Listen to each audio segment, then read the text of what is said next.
What's going on, guys? This is Ryan with Outpost, and it did not take long. After these crazy Reddit leaks that came down in the middle of the night last night. Hashtag release the JJ cut trending as Star Wars fans protest Rise of Skywalker. And let me start from the beginning and say, like I said in my video earlier, I don't think that the JJ cut of this movie will save the sequel trilogy or save the Disney trilogy, anything like that. Do I think it would be a more coherent movie based on everything we know about the leaks and everything we've heard that is a part of the JJ Abrams cut? I think it would be a more coherent movie, yes, but I really disliked Force Awakens. It kind of put me on this path of being against what Disney is doing after they, destroyed my expanding universe to make room for this new story. I was out. However, very interesting all the people that are out here saying this. So before we read the article, let's just take a look at Twitter. And as you can see, number 4 still released the JJ cut, trending with release the Abrams cut. And here you go. If you really care about Star Wars, you really care about Hayden, who Hayden Christensen was supposed to be in the movie as a Force ghost, and want the original cut, make this trending. I hope this will open your eyes and realize how much effed up the Disney company is. Release the Abrams cut, release the JJ cut. And this is that part in there where we talked about how Finn and Poe, or Oscar Isaac and John Boyega, wanted their characters to be gay, and JJ wanted it too, and Disney said no. I don't think that would have mattered in the movie, not something I necessarily want to see in my movie, but, hey, I don't think we needed to do that. I think we just needed a fun story.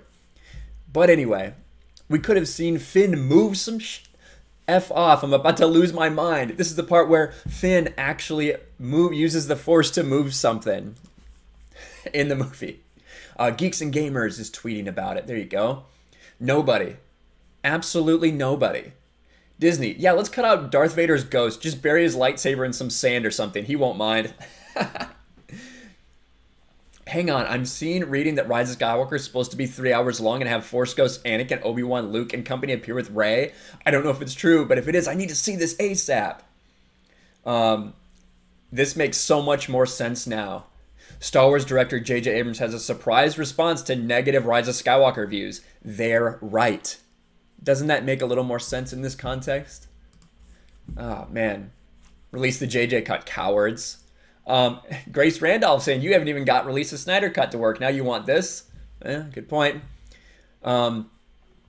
Here, this is a great take by Jedi Luke. Release the JJ cut. Yeah, no, I got a better idea. Put the entire Disney Wars reboot trilogy, any and all cuts of them, deep into the Disney vault, like as deep as they can put it. After TFA, why would you want another JJ cut? Agree. Yeah, and I think that, like I said, I don't think there's anything that could save this movie or save the Disney trilogy, in my opinion, but it's interesting to see what people have to say. And there's so many people. As a member of the Release the Snyder Cut, I can't express how proud I am when I see Release the Abrams Cut trending. That's true, they did start it. So when I reflect on the problems in The Rise of Skywalker, I just thought Disney corporate totally messed with it, and now Release the JJ Cut is trending. And he actually gives the link to the Reddit leak.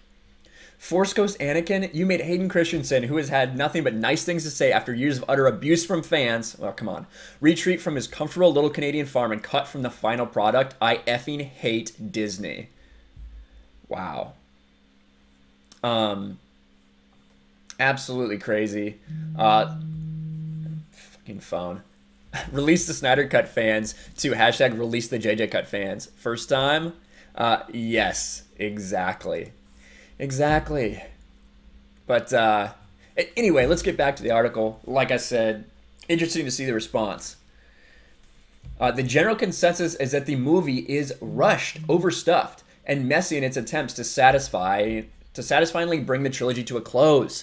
Much of the Rise of Skywalker backlash concerns perceived Last Jedi retcons, such as the true nature of Rey's parentage and sidelining Rose Tico, and poorly developed plot points, like how exactly Palpatine survived all those years.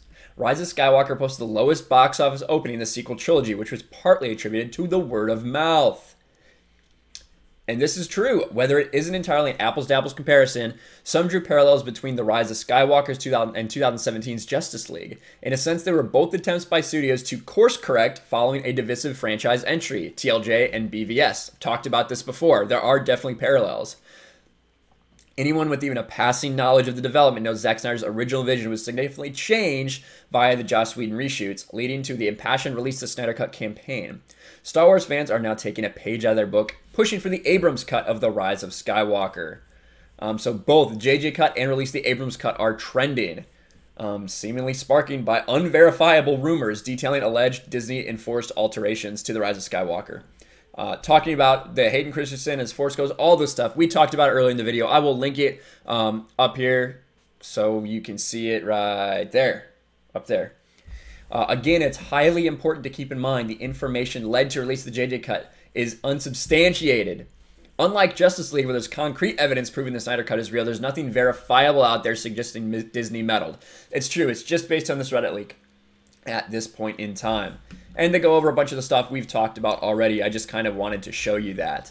And if anything else, what I do think this goes to show is that this number, like, has been exposed already by so many people. Namely, Sheila Allen is the one that I saw. Sheila Allen on YouTube. I'll put another card in and link Sheila Allen's video. Actually, I'll put that in the description. Check that out in the description of the video. I'm going to put her video where she basically exposes all these fake reviews on Rotten Tomatoes and how they're all using the exact same language. Some of the same similar stuff we've seen Disney use before with the Rotten Tomatoes score, because it's still at 86%. After 77,000, it hasn't changed a bit. And yeah, so you can go check that out. I would highly recommend watching that video and seeing how Rotten Tomatoes was just absolutely exposed. Not that anyone cares. I'm not even showing it. Whoops, there we go. Stupid of me. 86%. Hasn't changed a freaking bit. Not that many people care about Rotten Tomatoes, what they have to say anymore. People know it's a joke, but it's still used by so many people to determine whether they want to actually go to the movie or not. But all this release the JJ cut business goes to show that there are a lot of people unhappy with Rise of Skywalker for many different reasons. And honestly, in a weird way, without the fandom menace, without people speaking out about their feelings about The Last Jedi, about the Rise of Skywalker, I don't know if this happens. You know, if there wasn't this dissent, this dissatisfaction, this very vocal statement of how people feel about Disney Star Wars and about how people feel about the current state of Lucasfilm, I don't know if this comes out. I don't know if this is an issue. So definitely the fandom menace and everyone who has spoken out about Lucasfilm, you know, it's not just the fandom menace, obviously, it's a very vocal part of it, but everyone that has spoken out about the current state of Lucasfilm and the sequel trilogy really is what put this at the forefront, is why this is gaining so much traction. That's why people are even aware of the fact that this is happening. I kind of sat there and laughed at it because I had no hope for this movie ever. And the sequel trilogy is done. It's dead in the water to me. There's nothing they could have done to make me see this as some satisfying outcome after what happened to me as a Star Wars fan after 2014 and 2015. I gave Force Awakens a chance and I hated it, thanks in large part to JJ Abrams and his vision. I don't think that this would save it, but I do think it'd be interesting to see what Disney didn't want us to see. You know, why Disney's so worried about getting rid of the Force Ghost, getting rid of the parts with two women holding hands. You wanted a virtue signal so much, but you didn't really want to pander that hard to the gay community. If you wanted to be able to release it in China and release it in Dubai and release it in these other countries, Singapore, things like that. But what do you guys think? I'm interested to hear your thoughts. I saw a lot of responses in my earlier video, but do you want to see the JJ Abrams cut? Or do you, like me, think that it'd still be bad? However, at least maybe you would get a cohesive movie that's not all torn apart in shreds.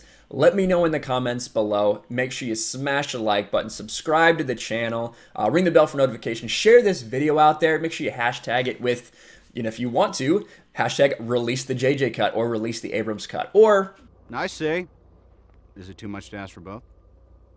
But share this video out there, and I'll talk to you guys later. Thanks for watching, everyone. And a huge shout out to my patrons. I appreciate you guys so much. Want to follow me on Twitter or Instagram? Check out the description below.